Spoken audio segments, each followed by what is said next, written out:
नमस्कार, NDTV India में आपका स्वागत है। मैं हूं मनोरंजन भारती। आज बात करेंगे दिल्ली क्रिकेट एसोसिएशन की, Delhi and Delhi cricket association यानी डीडीसीए की। वजह यह है कि फिरोज शाह कोटला स्टेडियम जो है, इसका नाम जो है अरुण जेटली जी के नाम पर रख दिया गया है। लेकिन अब एक विवाद ये इस पर हो गया है कि यह तय किया गया है कि अब वहां पर स्टेडियम में के बाहर अरुण जेटली जी की एक प्रतिमा लगाई जाएगी। इस पर बिशन सिंह बेदी, जो कि वेटरन स्पिनर रहे हैं भारतीय क्रिकेट के और पूर्व कप्तान रह चुके हैं, उन्होंने कहा है कि उनके नाम का स्टैंड जो फिरोज शाह कोटला में है वो बदल दिया जाए, और उन्होंने डीडीसीए से अपनी मेंबरशिप वापस ले ली है। इस पे बात करने के लिए आज हमारे साथ कीर्ति आजाद हैं, जो कि खुद जो है इस सब चीज़ों के खिलाफ लड़ते रहे हैं, खासकर डीडीसीए के खिलाफ, और मामला जो है अदालत में भी गया है। और उनसे बात करेंगे इन मुद्दों पर कि ये मुद्दा इतना अहम क्यों बन गया था बिशन सिंह बेदी के लिए कि उनको ये कार्रवाई करनी पड़ी है। तो कीर्ति आजाद साहब, आपका बहुत बहुत शुक्रिया है डीटीवी से बात करने के लिए। मेरा सबसे पहला सवाल यही है कि बिशन सिंह बेदी का ये विरोध क्यों है, इसके पीछे उनकी मंशा क्या है, और क्या आप इसको जायज मानते हैं? देखिए, एक सब जानते हैं कि बिशन सिंह बेदी जी विश्व के सबसे बेहतरीन बाएं हाथ के गेंदबाज थे, भारत के कप्तान भी रहे, और विश्व भर में उनकी जितने भी स्पोर्टिंग फ्रेटर्निटी है, चाहे क्रिकेट ही छोड़कर बाकी जितने खेल हैं, सब में उनकी बहुत इज्जत है। और उन्होंने यह भी उदाहरण दिए हैं कि हर एक अलग अलग स्टेडियम, स्पोर्ट्स के स्टेडियम है, क्रिकेट के स्टेडियम्स के बारे में बताया कि किस प्रकार से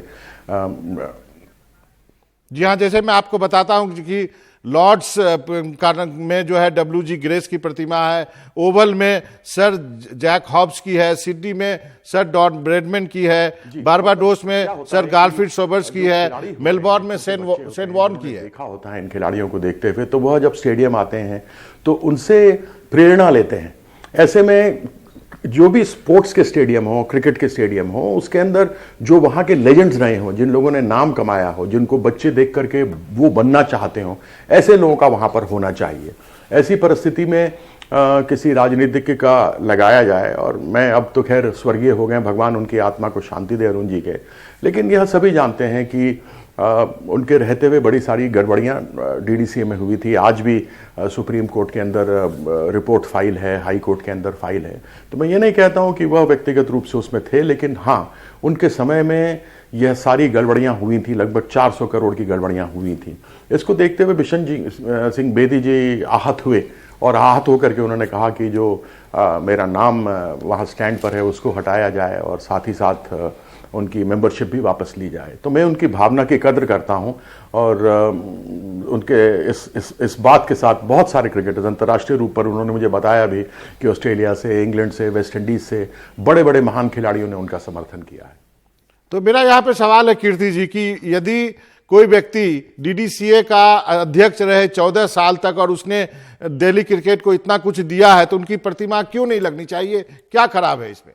मैं उसको लेकर बात नहीं करता हूं, लेकिन एक स्पोर्ट्स स्टेडियम में तो स्पोर्ट्समैन की ही होनी चाहिए, जो लोग प्रेरणा करते रहते हैं। अभी आपने खुद ही उदाहरण दिया, डॉन ब्रैडमैन का उदाहरण दिया, सर गारफील्ड सोबर्स का दिया, जैक हॉब्स का दिया, शेन वॉन का दिया, ऐसे सारे खिलाड़ियों का आपने नाम लिया है। ऐसी परिस्थिति में यदि आप उनकी चिट्ठी को पूरी तरीके से पढ़ेंगे तो आप समझेंगे कि वो आहत क्यों है। उससे मुझे बताने की आवश्यकता नहीं है, और खास करके जब इतनी सारी कंट्रोवर्सी जुड़ी हुई है उस नाम के साथ, तो ऐसी परिस्थिति में कोई भी खिलाड़ी जिसने अपने देश के लिए खेला हो, और बिशन सिंह बेदी उन खिलाड़ियों में से हैं जो मन की बात सीधा कहते हैं और लोगों को बता देते हैं कि कैसा उनको महसूस हो रहा है, कैसा उनके हृदय में पीड़ा है, वह चीज उन्होंने सामने रखी है। लेकिन आजाद साहब, आप माने या ना माने, मर्ज कुछ और है। भारत में स्पोर्ट्स फेडरेशन पर पॉलिटिशियन का कब्जा हमेशा से रहा है, इसमें कोई दो राय नहीं है। ये तो शुरू से आपको ध्यान होगा, जब सुप्रीम कोर्ट ने कमेटी बनाई थी लोधा जी के अंतर्गत, तो मैंने जितने सुझाव दिए थे, अपनी तरफ से बताए थे, जो समस्याएं थीं, वो सारी की सारी इनकॉर्पोरेट कर ली गई। अब देखिए टाइम लिमिट हो गया कि 9 साल से ज़्यादा आप नहीं कर सकते हैं, 70 साल की आपकी लिमिट रहेगी। हमारे यहाँ डीडीसी में 40-40, 45-45 साल तक लोग sports secretary, vice president, general secretary बने रहा करते थे। उसके अलावा क्रिकेट एडवाइजरी कमेटी बनी, एपेक्स काउंसिल बना, इंडियन क्रिकेटर्स एसोसिएशन बना। ये सारी चीज़ें मैंने सुझाव दी थी और कहा था कि हमें आवश्यकता है कि हम करें, क्योंकि जिस प्रकार से राजनीतिज्ञों का कब्जा हो गया है, अब केवल क्रिकेट पर नहीं और दूसरे भी जो संघ हैं उनके ऊपर भी हुआ है, दूसरे खेलों पर। तो ऐसी परिस्थिति में मैं जानता हूं कि अगर खेल के अंदर राजनीति आ गई है, लेकिन राजनीति में अगर खेल की भावना आ जाए तो मजा क्यों ना आ जाए। लेकिन दूसरा पहलू आजाद साहब ये भी है कि जो पॉलिटिशियन है वो बहुत अच्छे स्पोर्ट्स एडमिनिस्ट्रेटर साबित हुए हैं। मैं माधवराव सिंधिया से लेकर यदि शरद पवार तक का जिक्र करूं तो नहीं, मैं बिल्कुल इसके लिए बिल्कुल मना नहीं करता हूं। मेरे ख्याल से जितना साल्वे साहब भी थे, आप साल्वे साहब जी आपने सही कहा, साल्वे साहब क्रिकेट खेला करते थे और उनको प्रेम था। साल्वे साहब भी खेला करते थे। शरद पवार जी को भी शौक था क्रिकेट का। लेकिन उसके बाद में जब लोग उसको राजनीतिक रूप से लेना उन्होंने शुरू कर दिया और गड़बड़ियां शुरू हुई, जब से टेलीविजन आया, आप देखें कि टेलीविजन आने के बाद जब अलग अलग कैमराओं से होने लगे, एडवर्टीजमेंट आने शुरू हो गए, पैसा आना शुरू हो गया, तो जहां गुड़ होता है वहां मक्खी तो आती ही है। और ऐसी परिस्थिति में जब लोग आए, बहुत लोगों ने अच्छा काम किया, लेकिन एक ने भी गड़बड़ किया तो कहते हैं कि एक मछली पूरे तालाब को गंदा कर देती है। और ऐसे उदाहरण आपको मिलेंगे जो सुप्रीम कोर्ट के अंदर कहे गए कि एसोसिएशंस को पैसे दिए गए, उसका कोई ऑडिट हुआ नहीं। 40 करोड़ 50 करोड़ साल के दिए गए, कोई ऑडिट नहीं हुआ। जो ये T20 के मैचेस होते थे या टेस्ट मैचेस या वनडे मैचेस हुआ करते थे, सब में सारे एसोसिएशन लॉस दिखाया करते थे। खास करके आप दिल्ली में देखें, जब मैं खुद हाई कोर्ट में गया था, मैंने कोई वकील नहीं रखा, तो मेरे कहने पर यहाँ एडमिनिस्ट्रेटर बिठाया गया। जस्टिस मुकुल मुडगिल जी पहले बैठे, उसके बाद जस्टिस विक्रमजीत सेन जी वहां पर बैठे। जब तक ये लोग रहे 3-4 साल तक प्रॉफिट्स होते रहे, लेकिन उसके पहले 15 सालों के अंदर जो टीवी आने के बाद कभी भी प्रॉफिट नहीं दिखाया गया, जबकि स्टेडियम्स फुल हुआ करते थे। तो ये सारी चीजें हैं जिसने राजनीतिकों का नाम खराब किया। आपने सही कहा आजाद साहब कि जहां पे गुड़ होता है वहीं पे मक्खी आती है। लेकिन सुप्रीम कोर्ट के दखल के बावजूद भी स्थिति बदली नहीं है। माफी चाहता हूं, बीसीसीआई का अभी का स्ट्रक्चर देखिए, पॉलिटिशियन भले ही उसमें ना हो, लेकिन अभी जो रन कर रहे हैं वो किसी के बच्चे हैं। गांगुली भले ही हो, लेकिन स्थिति उतनी बदली नहीं है जितनी हमें उम्मीद थी। मैं आपकी बात से पूरी तरह से सहमत हूं और देश के जितने खिलाड़ी हैं वह भी 80-90% इस बात से सहमत हैं कि जो बदलाव होना चाहिए था वो नहीं हुआ।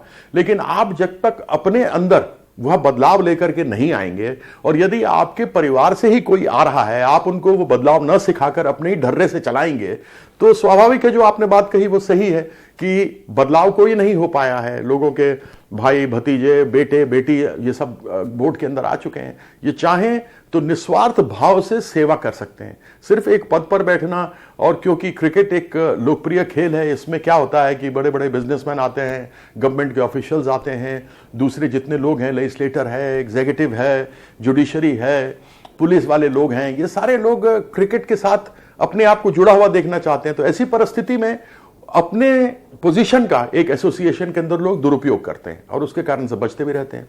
हाल में ही मैंने एक लेख पढ़ा, आजाद साहब रामचंद्र गुहा जी का लेख है, क्रिकेट पे भी लिखते हैं, इतिहास पे भी लिखते हैं। उन्होंने कहा कि बीसीसीआई के अध्यक्ष को ऐड करने की आवश्यकता क्यों पड़ गई, वो भी एक गेमिंग ऐप की। इसका मतलब साफ है कि क्रिकेट के चाहने वाले जो है भारत में, वो अभी भी प्रेजेंट सेटअप से बहुत खुश नहीं है। आप देखिए ना, जो कॉन्फ्लिक्ट ऑफ इंटरेस्ट था, एक कंपनी थी जिसने स्पॉन्सर किया, हालांकि मैं उस कंपनी के लिए कभी समर्थन नहीं करता क्योंकि वह एक गेमिंग ऐप था जिसके अंदर पैसे कमाने की बात थी। उसी के एक कंपटीटर कंपनी थी, उसके साथ हमारे अध्यक्ष ने अपने आप को जोड़ लिया। तो यह अच्छा नहीं दर्शाता। और विशेष करके जब सौरभ की बात करते हैं तो हम सभी उनको सलाम करते हैं, जिस प्रकार से उन्होंने देश की कप्तानी की, लड़े, टीम को आगे लेकर के आए। टाइगर पटौडी की याद दिलाते हैं क्योंकि टाइगर पटौडी ने देश को इकट्ठा किया था जब वह कप्तान पहली बार बने थे। और हमको यह बातें सब बिशन सिंह बेदी साहब बताते हैं कि कितने ज़बरदस्त कप्तान थे। तो जब कभी उसको और इधर तुलना करें तो ये लगता है कि हाँ, थोड़ा गिरा है स्तर। एक आपसे निजी सवाल है, आप भी पॉलिटिशियन हैं, क्रिकेटर भी हैं, लेकिन यदि आप आज के दिन क्रिकेट एडमिनिस्ट्रेशन में आते हैं तो आप पे भी अब यही बात लागू होगी कि देखो पॉलिटिशियन बैकडोर से घुस गया। देखिए, मैं हृदय से एक खिलाड़ी हूं और स्वेच्छा से राजनीति में आया हूं, और यदि मैं राजनीति करता होता तो राजनीति में मेरी यह दशा नहीं होती तो आज है। तो मैंने कभी भी अपनी राजनीति को, अपने स्वार्थ को खेल से आगे नहीं रखा। खेल मेरे लिए था, खेल ने सब कुछ मुझे दिया। 1983 में हम विश्व कप जीते, खेल के कारण से लोग मुझे जानते हैं, खेल के कारण से मुझे जो कुछ मिला, शोहरत मिला, सब कुछ मिला, वह खेल के कारण से मिला। मैं खेल के साथ दगाबाजी नहीं कर सकता, इसलिए कभी मेरे साथ नहीं कहा जा सकता कि मैं खेल के अंदर कोई राजनीति लेकर के आऊंगा। मैं तो चाहता हूं कि राजनीति में खेल की भावना होनी चाहिए, जिससे कि एकजुट होकर लोग साथ मिलकर के आपस में वाद विवाद भी हो, लेकिन देश के लिए काम कर सकें।